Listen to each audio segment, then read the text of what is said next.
Hello everyone, welcome to magnet brains. मैं हूं अंजलि शर्मा, आपकी IT educator for class 11th और हमारा सब्जेक्ट कोड है 802। सो आज हम क्या पढ़ने वाले हैं? आज हम अगेन हमारी unit 4th that is relational database management system का जो टॉपिक है या फिर हम कह सकते हैं चैप्टर है DML कमांड्स, उसको ही कंटिन्यू करेंगे। ओके, चलो आगे बढ़ते हैं। अब आता है बिटवीन ऑपरेटर। बिटवीन ऑपरेटर अभी हमने प्रीवियस क्लास में भी देखा था, याद है जब हमने ये एक कमांड देखा था कि 92 से 95 के बीच में हमको नंबर चाहिए, जहां पर 92 और 95 दोनों ही इंक्लूसिव हैं, राइट। चलो अब इसको समझते हैं क्या हो रहा है यहाँ पे। Between operator in SQL. Between operator is used to filter data with a specific range of values.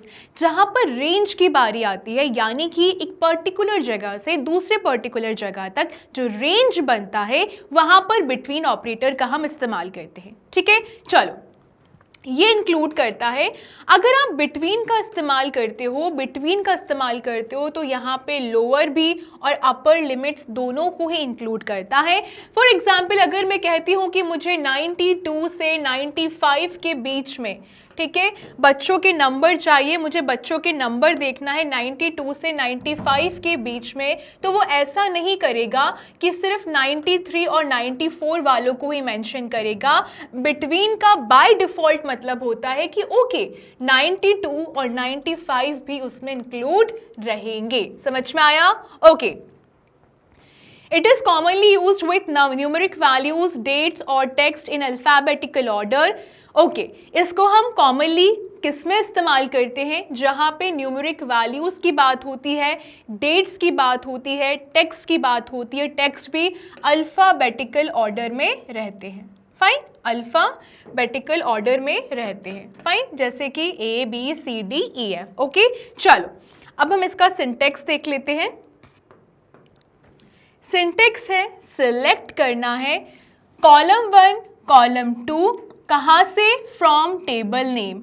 अब मैं यहाँ पे कंडीशन लगाऊंगी, जहाँ पे जो कॉलम नेम है वैल्यू जो होना चाहिए वैल्यू 1 एंड वैल्यू 2।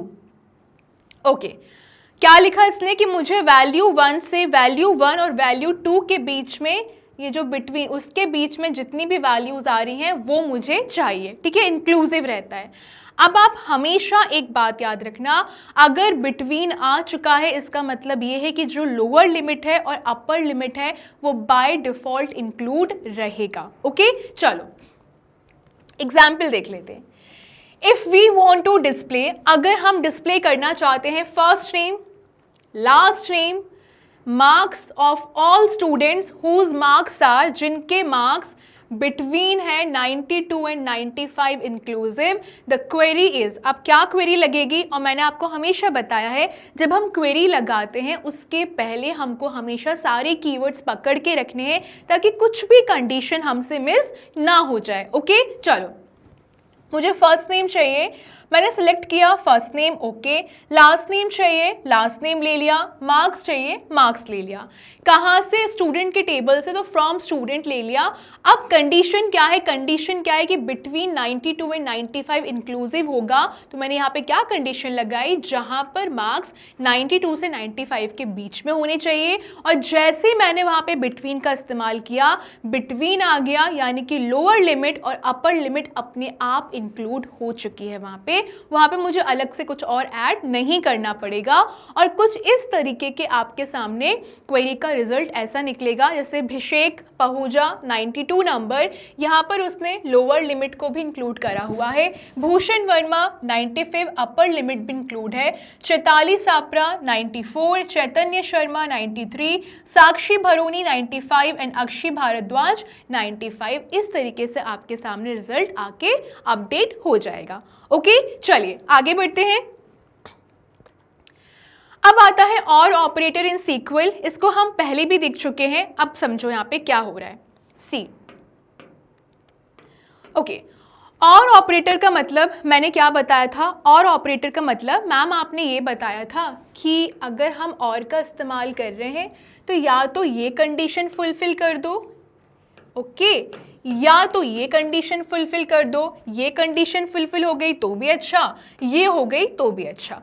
सेम यही चीज यहाँ पे लिखी हुई है, the or operator is used in the where clause. Where clause में हम इसका इस्तेमाल करते हैं रिकॉर्ड को फिल्टर करने के लिए, जहां पे कोई भी एक जो गिवन कंडीशन है वो ट्रू होनी चाहिए। ओके चलो, it is useful when you want to retrieve records matching any one of multiple criteria. ठीक है, कोई भी मल्टीपल क्राइटेरिया में से मुझे एक क्राइटेरिया फुलफिल करना है, वहां पर हम इसका इस्तेमाल करते हैं। मैम अभी तक तो हमको समझ में आ चुका है ये, वेरी गुड। चलो अब देखो मैंने क्या सिंटेक्स इस्तेमाल किया यहाँ पे, सिलेक्ट कॉलम 1 कॉलम 2, कहाँ से निकालना है, टेबल नेम से निकालना है, वेयर कंडीशन लगाया और या मैंने और का इस्तेमाल किया कंडीशन 2। कहने का मतलब क्या हुआ, या तो तुम मेरी कंडीशन 1 फुलफिल कर दो या कंडीशन 2 फुलफिल कर दो, दोनों में से कोई एक भी फुलफिल कर दो, वहां पर और आएगा।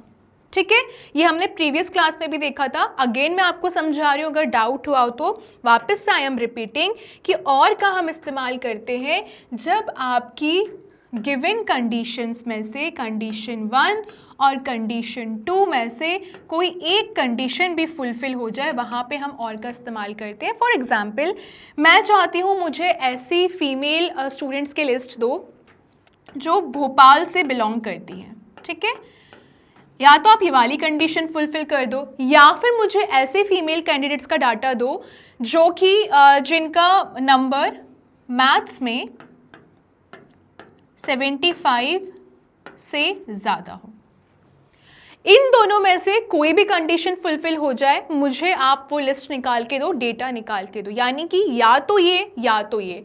अगर या वाला आ रहा है यानी कि कोई भी एक कंडीशन फुलफिल कर दो आप मेरी, वहां पर और ऑपरेटर आ जाएगा। ठीक है, चलिए अब एग्जाम्पल देख लेते हैं। To view the list of all sports coaches who coach, मुझे उन कोचेस की लिस्ट निकालनी है जो कोच करते हैं ईदर फुटबॉल, या तो फुटबॉल या हॉकी। और हॉकी, अब इसके लिए मैंने क्या इस्तेमाल किया, इसके लिए मैं इस्तेमाल करूंगी, सिलेक्ट करूंगी कोच का नेम, ओके, गेम, ओके, कहां से, स्पोर्ट्स टेबल से, ओके। अब कंडीशन लगाऊंगी, कंडीशन क्या है, या तो उनका गेम फुटबॉल हो या फिर गेम हॉकी हो। ठीक है, क्या सारी कंडीशंस फुलफिल हो चुकी हैं? यस मैम, यहाँ पे सारी कंडीशंस फुलफिल हो चुकी हैं। अगर मैं बोल रही हूं या तो फुटबॉल या तो हॉकी, तो यहां पर क्या आ जाएगा और ऑपरेटर। ठीक है, आया। चलो, the query retrieves all coaches giving coaching for either football और हॉकी। तो इस क्वेरी ने क्या किया, या तो जो कोच आपको फुटबॉल खिला रहा है या तो कोच हॉकी खिला रहा है, उस कंडीशन को फुलफिल करके आपके सामने पूरा डेटा निकल कर आ जाएगा। फॉर एग्जाम्पल यहाँ पे वही सारे कोच आएंगे, या तो जो फुटबॉल खिला रहे होंगे या तो हॉकी खिला रहे होंगे। बीरेंद्र सिंह हॉकी, जसविंदर पाल फुटबॉल, धर्मेंद्र हॉकी। ओके, ठीक है, चलो आगे बढ़ते हैं। सी, क्वेरीज एक्चुअली बहुत ईजी हैं, बिल्कुल परेशान नहीं होना है। अभी तक मैंने आपको इतने सारे एग्जाम्पल्स करा दिए हैं ना, अभी तक तो आपको बनना चाहिए। और अगर अभी भी कुछ इशू हो रहा है, आप बार बार क्लास को रिपीट कर सकते हो। और अगर नहीं भी रिपीट करना है तो जाके एक बार क्वेरिकुलम में जो आपको दिया हुआ है उसको अच्छे से पढ़ो और खुद की कंडीशंस अप्लाई करके देखो। खुद को ही क्वेश्चंस दो कि यार अगर मैं चाहता हूँ कि मैं अपनी क्लास में बैठा या बैठी हूँ, तो मैं चाहती हूँ कि मैं अपने कुछ ऐसे फ्रेंड्स की लिस्ट निकालूँ जो फुटबॉल खेलते हैं, या फिर कुछ ऐसे की निकालूँ जो क्रिकेट खेलते हैं। ठीक है, तो आप खुद से भी क्वेरी बना सकते हो, प्रैक्टिस कर सकते हो दोस्तों के साथ। ठीक है, चलो अब एक्सप्लेनेशन ऑफ लॉजिकल ऑपरेटर्स हम शुरू करते हैं। एंड ऑपरेटर क्या था? एंड ऑपरेटर जब दोनों कंडीशंस, मैंने आपको पिछली क्लास में बताया था, इसमें आज मैं और डिटेल में बता रही हूँ, जब यूज होता है जब दोनों कंडीशन सेटिस्फाई होनी चाहिए। ठीक है, और में क्या हो रहा था, या तो ये कर दो या तो वो कर दो। अब एग्जाम्पल लेते हैं। एग्जाम्पल क्या लिया कि मैं सिलेक्ट कर रही हूँ। ठीक है, मैं सिलेक्ट कर रही हूँ, क्या सिलेक्ट कर रही हूँ, फर्स्ट नेम, लास्ट नेम और मार्क्स स्टूडेंट टेबल में से, जहाँ पे मैंने कंडीशन ये अप्लाई करी है, मैंने प्रीवियस क्लास में भी कहा था, फिर समझा रही हूँ कि marks should be less than और equal to 92 and marks should be less than और इक्वल टू 95। समझ में आया? इजी है, कंफ्यूज नहीं होना है। ओके, चलो हम आगे बढ़ते हैं। अब देखो, मैंने वो कंडीशन लगाई तो यहाँ पे क्या हुआ, अभिषेक पहूजा 92, उसने 92 को इंक्लूड कर लिया है। भूषण 95 भी इंक्लूड हो गया है। चैताली 94, चैतन्य 93, साक्षी 95 एंड अक्षी 95। ठीक है, सो आपको याद रखना है एंड और बिटवीन में ज़्यादा डिफरेंस नहीं है। एंड भी सबको कवर अप करता है, पर बिटवीन में आपको ना अलग से कुछ एक्स्ट्रा डालने की ज़रूरत नहीं पड़ेगी। ओके, चलो। और ऑपरेटर फिर से वही चीज़ है, लेकिन हम फिर से देख लेते हैं क्या किया मैंने। वापस से यहाँ पे वापस से रिपीट करो, और मैं आपसे ये चाहूँगी, उम्मीद करती हूँ कि आप इसका स्क्रीनशॉट ले लो या फिर इसको ऐसे का ऐसे कॉपी कर लो। देखो, मैं बार बार आपको एग्जाम्पल्स रिपीट करके बता रही हूँ क्योंकि बहुत लोग कन्फ्यूज़ होते हैं। तो जितनी बार मल्टीपल रिविजन होगा उतना ही आपको फ़ायदा होगा। अब इस स्क्रीन से मैं हट रही हूँ, मैं साइड में होके बोलूँगी, आप इसका स्क्रीनशॉट लेना चाहो तो स्क्रीनशॉट ले लो, नोट करना है तो नोट कर लो। अब सुनो, यहाँ पे क्या हो रहा है, और ऑपरेटर ये रिटर्न करेगा ट्रू जब आपकी कोई एक कंडीशन ट्रू होगी। ठीक है, मैंने बता चुका है ये। यहाँ पे मैंने एग्जाम्पल लिया है स्पोर्ट्स कोच टेबल का, जहाँ पे मैंने कोच नेम और गेम को सिलेक्ट किया है। कहाँ से? स्पोर्ट्स से, जहाँ पे मैंने कंडीशन क्या लगाई है, गेम या तो फुटबॉल हो या फिर गेम हॉकी हो। ठीक है, और कुछ इस तरीके का रिजल्ट आपके सामने प्रस्तुत हो जाएगा। ओके, तो ये मैंने आपको एक ही जगह लिख के दे दिया है, आप चाहो तो इसको नोट कर लो या फिर स्क्रीनशॉट ले लो। ठीक है, चलो देखो, मल्टीपल रिवीजन्स हो रहे हैं आपके सामने, प्लीज इसको प्रैक्टिस करो। ठीक है, नॉट ऑपरेटर मैंने प्रीवियस क्लास में क्या बताया था, जल्दी से रिवाइज करो। क्या बताया था? रिटर्न करता है opposite result of the given condition, यानी कि सैलरी टेबल, आपको एम्प्लॉय का नेम और सैलरी को सिलेक्ट करना है एम्प्लॉय से, जहां पे सैलरी 50,000 से कम होनी चाहिए, आप 50,000 से ज्यादा होने चाहिए। ठीक है, लेकिन यहाँ पे नॉट लगा है, नॉट लगा है, इसका मतलब क्या हुआ, मैंने कंडीशंस तो यहाँ पे लगाई है कि कम होनी चाहिए, पर आगे नॉट भी लगा दिया। इसका मतलब है कि यहाँ पे जो लिखा है उसका उल्टा होना चाहिए। कंफ्यूज मत होना, ये मत बोलना कि मैम वहाँ तो कम लिखा है, नहीं नहीं, वहाँ पे जो लिखा है उसके आगे मैंने ब्रैकेट के आगे नॉट लगा दिया है। नॉट का मतलब है वो कंडीशन बिल्कुल फुलफिल नहीं होने दूंगा, आपने जो लिखा है उसका उल्टा करके दूंगा। तो यहाँ पर उसने सारी सैलरीज हैं जो 50,000 से ज़्यादा निकाल के आपको दे दी है। ठीक है, चलिए ओके, चलो अब मुझे ऐसे एम्प्लॉयज का एग्जाम्पल निकालना है जो कि नॉर्थ जोन में नहीं है। ठीक है, चलो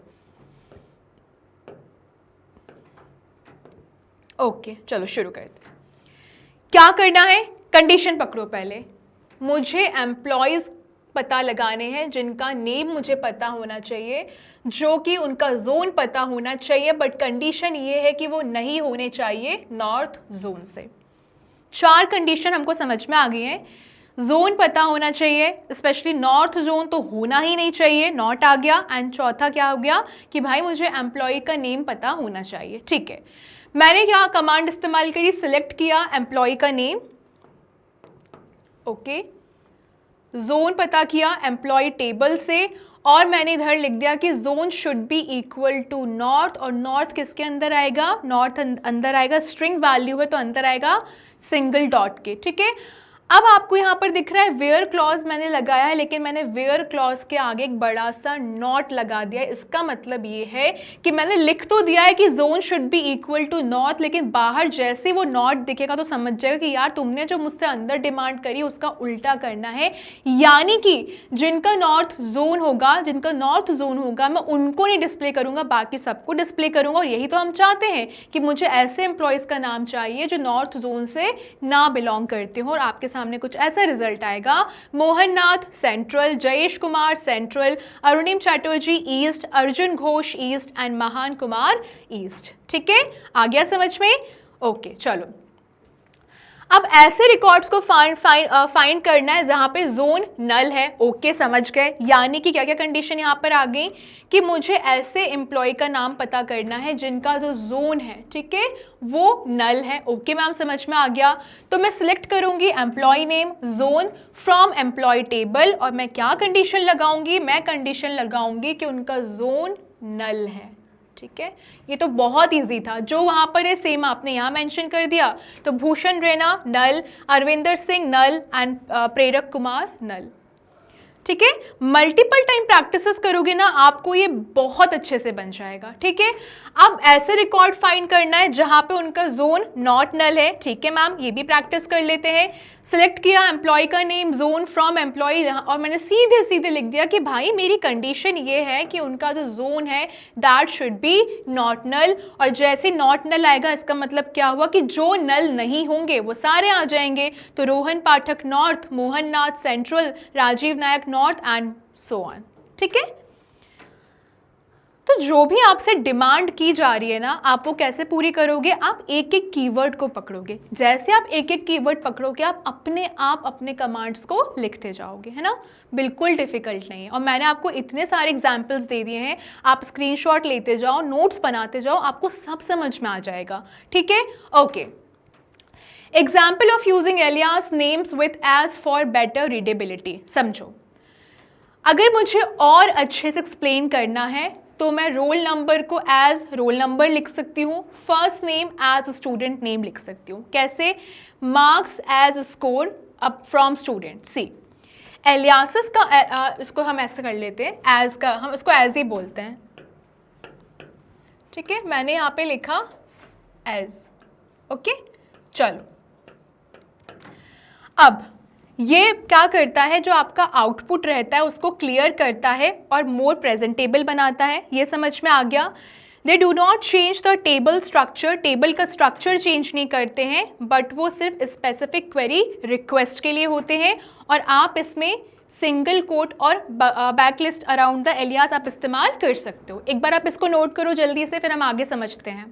ओके, देखा क्या बोला मैंने? हम क्या देख के चल रहे हैं? एलियस का एग्जाम्पल लिया है हमने। ठीक है, एलियस बोल लो, एलियास बोल लो, आप एलियस बोल सकते हो। ठीक है, सो एलियस में क्या हो रहा है, वो ये कह रहा है कि इसको हम बेटर रीडेबिलिटी के लिए इस्तेमाल करते हैं। ठीक है, समझ लिया, पढ़ लिया। चलो अब समझो, आपने क्या किया, रोल नंबर को एज रोल नंबर सेलेक्ट किया, फर्स्ट नेम को एज स्टूडेंट नेम सेलेक्ट किया, मार्क्स को एज स्कोर सेलेक्ट किया, और कहाँ पे? स्टूडेंट टेबल में। आपने पूरा जस्टिफाई कर दिया कि भाई रोल नंबर को मैं रोल नंबर ऐसे लिखना चाहता हूँ, फर्स्ट नेम को मैं स्टूडेंट नेम लिखना चाहता हूँ, मार्क्स एज स्कोर और स्टूडेंट को ऐसा कर दिया। इससे क्या होगा, रीडेबिलिटी आसान हो जाएगी, या फिर आप अपनी तरफ से एक्सप्लेन कर सकते हो ईजी वे में। ठीक है, मैं चाहूँ तो मतलब मेरी अगर इच्छा है कि यार मैं सब्जेक्ट को सब्जेक्ट नहीं लिख सकती, तो मैं उसको बता दूंगी एज का इस्तेमाल करके या फिर एलियस का इस्तेमाल करके, यार मुझे सब्जेक्ट को कुछ ऐसे लिखना है। यानी कि आप अपने हिसाब से अपनी हेडिंग को चेंज भी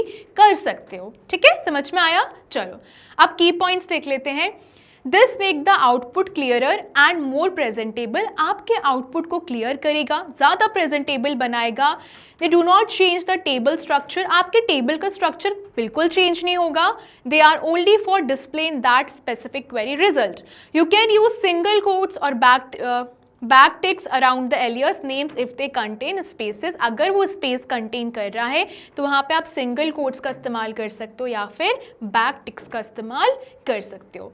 बहुत ईजी है। ठीक है, चलो inserting text with in the query SQL. ठीक है, यहाँ पे क्या हुआ, आप एक टेक्स्ट को भी इंसर्ट कर सकते हो क्वेरी एसक्यूएल में। फॉर एग्जाम्पल सिलेक्ट किया first name as roll number, R number as roll number from student. क्या हुआ, आपने स्टूडेंट टेबल में क्या किया, हैज रोल नंबर और रोल नंबर को एज रोल नंबर लिखने का उसको बोला। ठीक है, अब ये जो सिंटेक्स है इसको आप ऐसे समझो कि आप एक क्वेरी के अंदर एक टेक्स्ट भी इंसर्ट कर सकते हो। वो टेक्स्ट ये है, और यहाँ पर आपने एलियस का इस्तेमाल किया कि मैं रोल नंबर को ROLLNO को ROLL नंबर भी लिख सकता हूँ या लिख सकती हूँ। ठीक है, अब इसका क्विक रिकैप देख लेते हैं एक बार।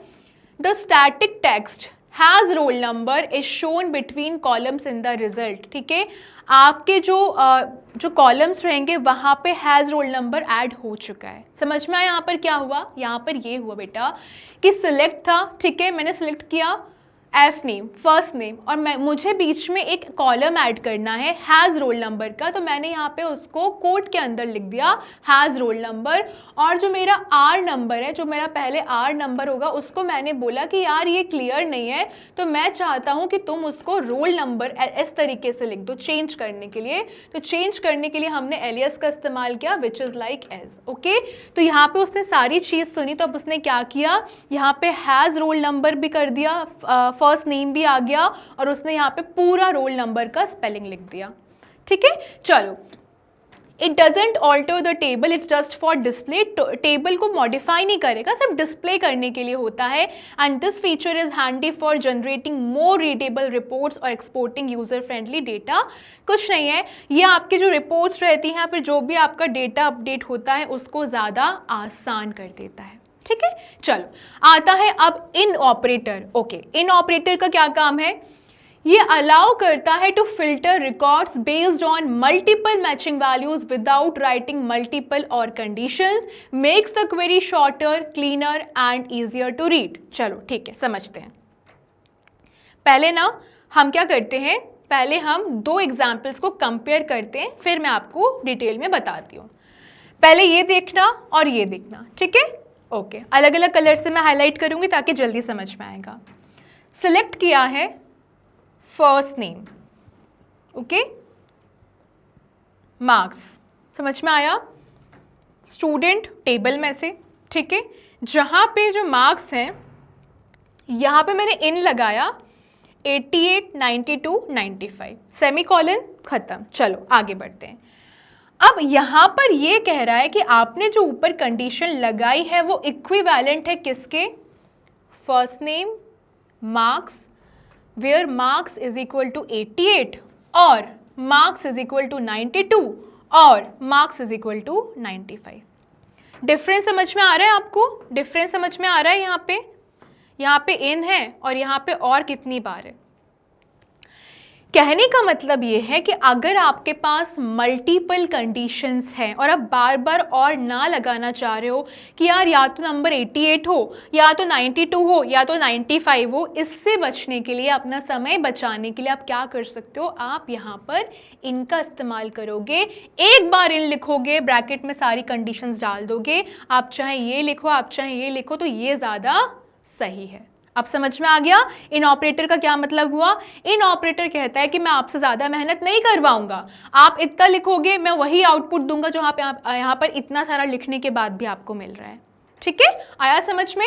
ओके, चलो, जैसे कि यहाँ पर हुआ 88, 92, 95 सारा उसने डिस्प्ले कर दिया। ठीक है, बार बार और लगाने की ज़रूरत नहीं है। Okay okay, how the like keyword works. अब देखो कुछ कीवर्ड्स हैं, यहाँ मैं स्क्रीन से पहले हट जाऊंगी, ठीक है? आप इसका स्क्रीनशॉट लोगे या फिर नोट डाउन करते जाओगे, ठीक है? आप समझना, ये जो लाइक कीवर्ड्स हैं ये आपको समझना है कि इनका क्या मतलब होता है। फॉर एग्जांपल, ए के आगे परसेंटेज है तो परसेंटेज का क्या मतलब है, ठीक है? के पहले परसेंटेज है तो परसेंटेज का क्या मतलब है, ठीक है? अब इसको समझना और इसको आपको याद करना ही पड़ेगा, ठीक है, रटना ही पड़ेगा। बाकी मैं आपको समझाती हूँ, चलो समझो। एग्जाम्पल लिखते जाना साथ में, ठीक है? पहले स्क्रीनशॉट ले लो फिर मैं आपके सामने आ जाऊंगी, ठीक है? चलो अब समझो, एक पैटर्न है और एक तरफ मीनिंग है। सबसे पहला है ए परसेंटेज। ए परसेंटेज का मतलब क्या हुआ? Names starting with A. Okay, screenshot ले लिया है, मैं ये मान के चल रही हूँ। अब मैं आपको समझाती हूँ, ध्यान से समझना और याद करते जाना मेरे साथ। मान लो यहाँ पे मैंने एक अल्फ़ाबेट लिखा ए, ओके, और इसके बाद लगाया मैंने परसेंटेज। अगर मैं बाद में परसेंटेज लगा रही हूं इसका मतलब ये है कि सारा डेटा जिसका नाम स्टार्ट हो रहा है ए से, क्या समझ में आया? सारा डेटा जिसका नाम स्टार्ट हो रहा है ए से, ए फॉर अभिषेक, ठीक है, ए फॉर अंकित,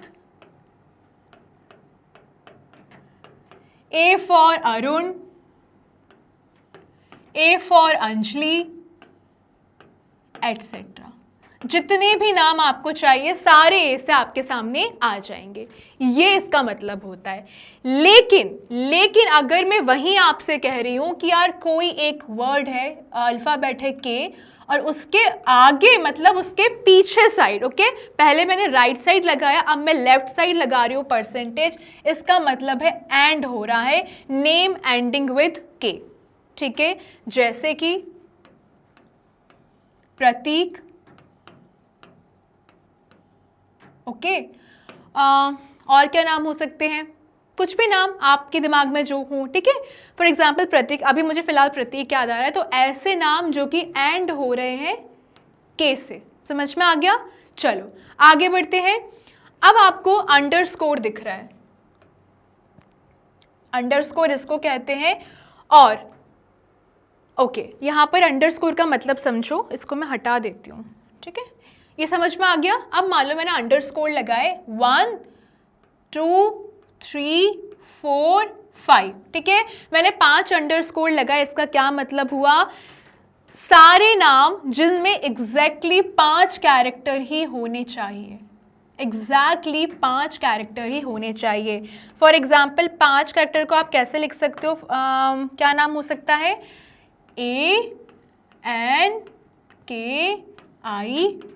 अंकित। लेकिन अगर यहीं पे मैं अंजलि लिख दूं ANJALI, और मैंने तो यहाँ पर कितने स्कोर लगाए अंडरस्कोर, मैंने तो यहाँ पे 5 अंडरस्कोर लगाए, देख लेते हैं फुलफिल कर रहा है कि नहीं। 1 2 3 4 5 ये एक्स्ट्रा हो गया, यानी कि यहाँ पे एरर आ जाएगा, ठीक है। So names with exactly 5 characters starting with S, for example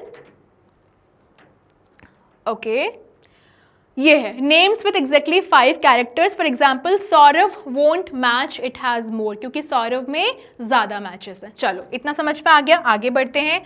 अगला है एस, ठीक है, सो एस है और एस के आगे हमने लगाया 1 2 3 4 5, ठीक है। ऐसा इसका मतलब है कि नेम एग्जैक्टली 5 कैरेक्टर्स जिनका नाम जिसका शुरू हो रहा है एस से, तो इसके आगे हम फुलफिल करने की कोशिश करते हैं कि यार कौन सा जो नाम है जो एस से भी शुरू और आगे के 5 को भर दे, तो AKSHI, ये एग्जाम्पल्स है ना, याद रखना। और ये कंडीशंस, अगर आप ऐसी कंडीशंस लगाओगे तो ये आगे फुलफिल होता जाएगा।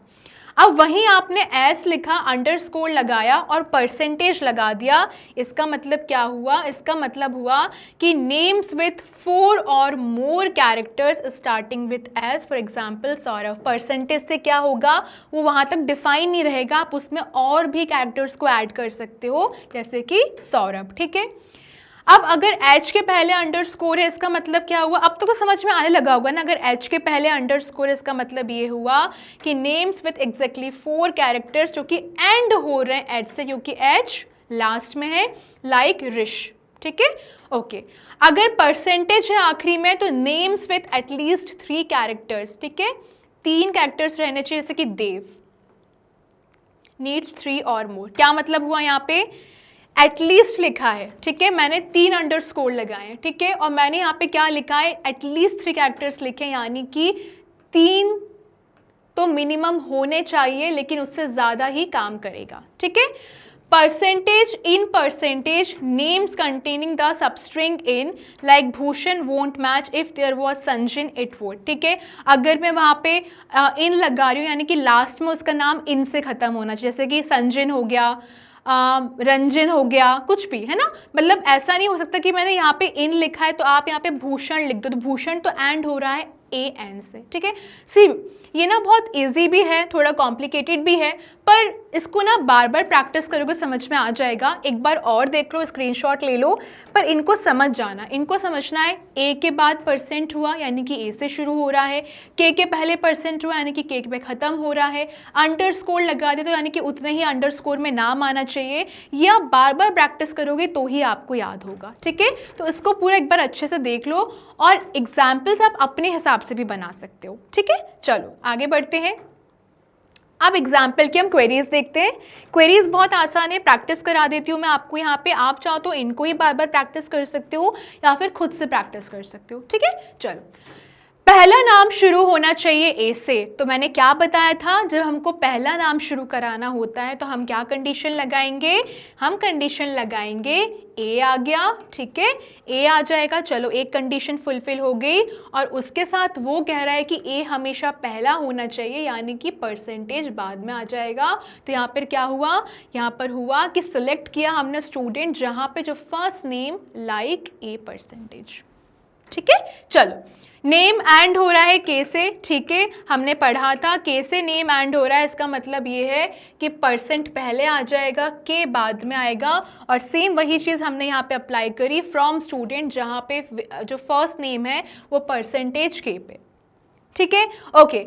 नेम्स में एग्जैक्टली 5 कैरेक्टर है, उसके लिए मैंने आपको क्या बताया था कि आपको अंडरस्कोर पुट करना है, 1 2 3 4 5, मैंने 5 पुट किया। अब यही कंडीशन में जाके सिंटेक्स में लगा दूंगी, सिंटेक्स में मुझे क्या दिखेगा, कुछ ऐसा, ठीक है। अब अगली कंडीशन ये है कि जो नाम है उनमें IN इन होना चाहिए, तो मैं क्या करूंगी, मैं परसेंटेज के अंदर इन डालूंगी, तो जितने भी नाम होंगे वो इन पे ख़त्म होंगे, और वही सेम कंडीशन मैंने यहाँ पर अप्लाई कर दी। क्या आपको समझ में आ गया है? और आपको ये समझ में आ गया कि यहाँ पे लाइक कीवर्ड्स क्यों है, लाइक क्यों है, ये मैंने आपको पहले ही बताया था, इनको कहा ही जाता है लाइक कीवर्ड्स। लाइक के आगे जितने कीवर्ड्स लगेंगे वो इस तरीके से लगेंगे। लाइक लिखना बहुत ज़रूरी है, प्लीज़ लाइक को मत भूलना, ठीक है, लाइक बिल्कुल मत भूलना, ओके। चलिए आगे बढ़ते हैं, ऑर्डर बाय सिंटेक्स, ठीक है। ऑर्डर बाय सिंटेक्स में क्या हो रहा है समझो, हमने सिलेक्ट किया कॉलम को, कहाँ से, टेबल नेम से, फिर वेयर कंडीशन लगाई, और फिर मैंने लिखा कि ऑर्डर बाय कॉलम का नेम या तो असेंडिंग होगा या डिसेंडिंग होगा, असेंडिंग डिसेंडिंग होगा। असेंडिंग का मतलब, असेंडिंग ऑर्डर का मतलब छोटे से बड़ा होता है, और डिसेंडिंग का मतलब होता है बड़े से छोटा, ठीक है।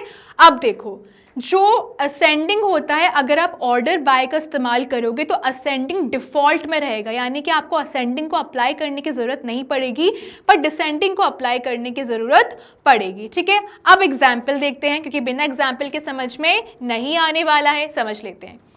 डिस्प्ले करना है सारे स्टूडेंट्स को, मार्क्स के बेसिस पे सॉर्ट करना, और मार्क्स उनके हमको असेंडिंग में लेके आने हैं, यानी कि कम नंबर से ज़्यादा नंबर में लेके जाना है, ठीक है मैम, समझ गए। अब क्या हुआ, मैंने सिलेक्ट किया first name marks student tables, और मैंने यहाँ पे ऑर्डर बाय लिख दिया, ऑर्डर बाय मार्क्स, यानी कि मुझे मार्क्स को ऑर्डर में लाना है, कैसे, असेंडिंग में, ठीक है, समझ में आया। ऑर्डर का मतलब क्या होता है, ऑर्डर बाय में आप जब भी इस्तेमाल करोगे या तो असेंडिंग जाएगा या डिसेंडिंग जाएगा, तो यहाँ पर मुझे मार्क्स को असेंडिंग में लाना है, तो मैंने लिखा है यहाँ पे ऑर्डर बाय मार्क्स ASC, ठीक है, ओके।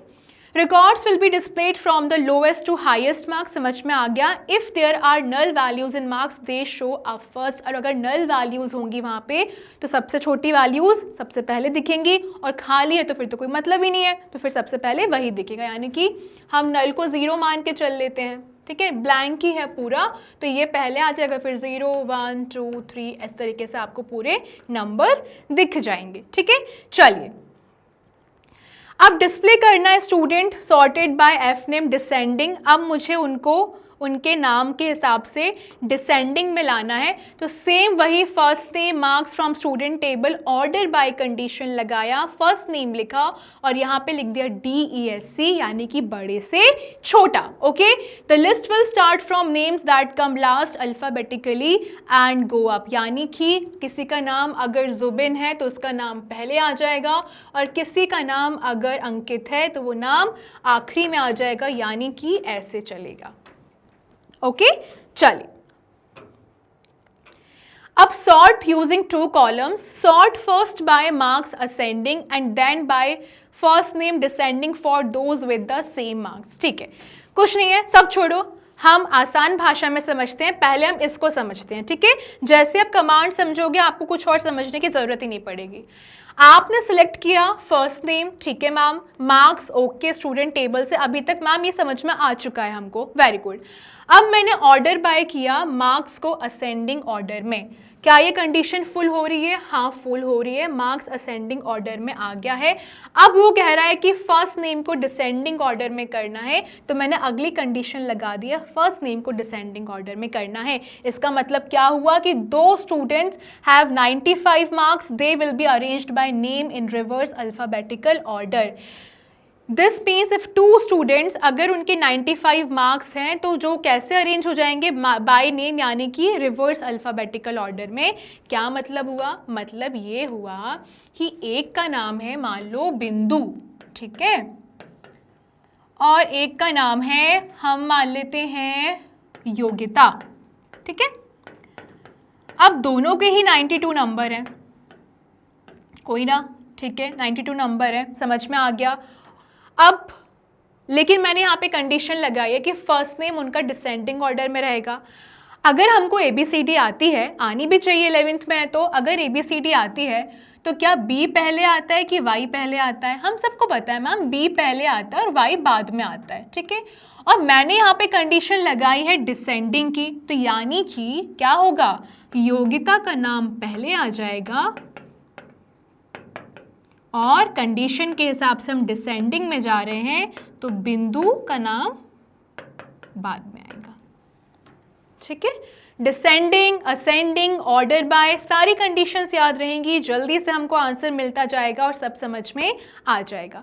अब हमको ऑर्डर बाय के साथ वेयर का इस्तेमाल करना है। वेयर पता है ना, कंडीशंस को फुलफिल करने वाला क्लॉज होता है। ठीक है, display records where marks are greater than 90 and show them in descending order of marks, and if marks are equal, ascending order of first name.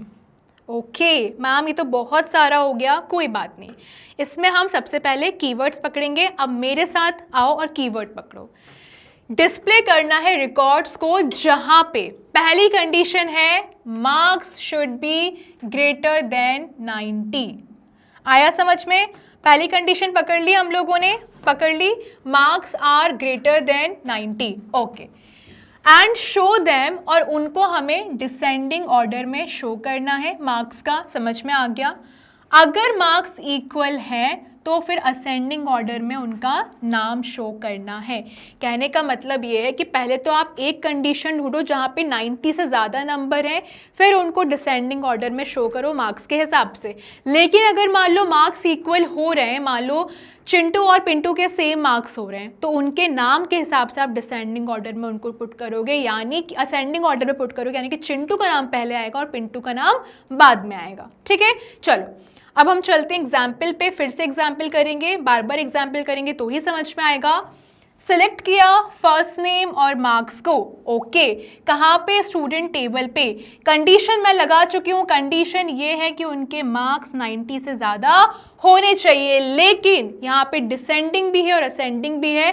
तो अब यहाँ पे क्या हुआ, ठीक है, एक कंडीशन अप्लाई हो चुकी है कि 90 से ज़्यादा मार्क्स होने चाहिए, लेकिन मुझे उनको एक ऑर्डर में लाना है। पहला ऑर्डर क्या है, पहला ऑर्डर ये है कि ठीक है आपने ढूंढ लिए 90 से ज़्यादा मार्क्स वाले बच्चे, लेकिन उनके मार्क्स को डिसेंडिंग ऑर्डर में पुट करो।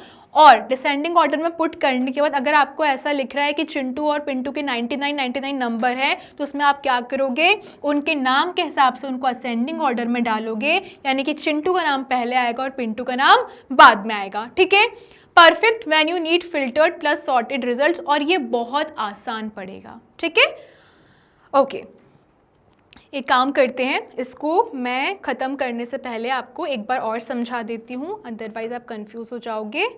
देखो, क्वेश्चन ये बोल रहा है कि पहली कंडीशन ये कि यार भाई 90 से ज़्यादा तो नंबर होने ही चाहिए, ऐसी लिस्ट चाहिए। ठीक है, अब मैंने ढूंढ लिए 3 बच्चे जिनके 90 से ज़्यादा नंबर हैं, बच्चे ढूंढ लिए, उसने अगली कंडीशन दे दी कि उनको नंबर के हिसाब से डिसेंडिंग ऑर्डर में लगा दो। ठीक है, नंबर के हिसाब से लगा देते हैं। पहला है अर्पित, अर्पित के नंबर है 94। ठीक है, 99 बन गया ये, ओके 99 कर लेते हैं। ठीक है, दूसरा नाम मैंने ढूंढा भूषण, भूषण के हैं 96। ओके, तीसरा नाम मैंने ढूंढा प्रिया, प्रिया के हैं 99, सेम विथ अर्पित। अब उसने मुझे ये बोला कि मान लो अगर मार्क्स इक्वल हैं, तो अब वो जो लिस्ट बनेगी वो ऐसे मिलेगी कि ओके यहाँ पे कुछ गड़बड़ हुआ है, सॉरी, अगर मुझे इसको डिसेंडिंग ऑर्डर में लिखना है तो मैं यहाँ पे इसको सिमिलर नहीं कर सकती, इसको हम 96 ही कर लेते हैं। ठीक है, अब यहाँ पे 2 लोगों के नंबर सेम हो गए, ये पूरा आ चुका है हमारा डिसेंडिंग ऑर्डर में। ठीक है, ये आपको दिख रहा है, ये पूरा हमने डिसेंडिंग ऑर्डर में लगा दिया। अब कंडीशन ये है कि यार भूषण और प्रिया के सेम नंबर हैं, तो क्या ये ऐसे ही रहेगा? उसने बोला नहीं, अगर आपको सेम नंबर दिख रहे हैं तो फिर उनको नाम के हिसाब से असेंडिंग ऑर्डर में डालो। तो अब जो नई टेबल अपडेट होगी वो क्या करेगी? अर्पित का नाम तो वहीं का वहीं रहेगा, इनफैक्ट इनका भी नाम वहीं का वहीं रहेगा। ओके ठीक है, कोई दिक्कत नहीं है। ठीक है, नई टेबल अपडेट होगी तो मुझे लगता है यहाँ पे अपडेट होने की कोई ज़रूरत ही नहीं पड़ेगी, क्योंकि देखो नाम के हिसाब से भूषण भी यहाँ पर पहला है और प्रिया का नाम भी पहला है, तो बी पहले आता है और पी बाद में आता है। मान लो अगर ऐसा होता कि प्रिया का नाम ऊपर होता, भूषण का नाम नीचे होता, तो फिर इसको ऊपर नीचे करना पड़ता। तो क्या यहाँ पे सारी कंडीशन फुल हो रही है? सारी कंडीशन फुल हो रही है। 90 से ज़्यादा नंबर हैं, हाँ है, ठीक है। क्या हमने उसको नंबर के हिसाब से डिसेंडिंग में लिखा है? लिखा है। पर क्या जहाँ पर नंबर सेम है वहाँ पे फर्स्ट नेम के हिसाब से असेंडिंग में लिखा है? लिखा है। ठीक है, सी बहुत इजी है। हमको क्या करना है? हमको क्वेश्चन को बहुत स्ट्रांगली पढ़ना है, उसके एक एक कीवर्ड को पकड़ना है, एक एक टर्म को पकड़ना है, ऑर्डर बाय कहाँ इस्तेमाल करना है, वेयर कहाँ इस्तेमाल करना है, कौन सा सिंटेक्स कैसे लगेगा, वो जब आपका बेस क्लियर होगा धीरे धीरे धीरे करके आप इतनी बड़ी बड़ी क्वेरीज भी ईजिली बना लोगे। ठीक है, चलिए बाकी हम नेक्स्ट क्लास में ख़त्म करेंगे हमारे DML कमांड्स को। बहुत थोड़ा सा पार्ट बचा है, यहाँ तक आप प्रैक्टिस करिए, रेगुलर प्रैक्टिस करिए, बहुत इजी है। मल्टीपल टाइम्स प्रैक्टिस करोगे बहुत अच्छे से बनेगा। मैंने आपको बहुत सारे एग्जाम्पल्स ऑलरेडी करा दिए हैं। बने रहिए मैग्नेट ब्रेन्स के साथ। मैग्नेट ब्रेन्स प्रोवाइड करता है आपको high quality education which you can watch 100% free on YouTube for all the given boards mention here. और यदि आपको ई नोट्स और ई बुक्स को परचेज करना है, डिस्क्रिप्शन में ऑलरेडी एक लिंक गिवन है, जाके परचेज करिए, पढ़ते रहिए, आगे बढ़ते रहिए, because IT is the future. Thank you so much.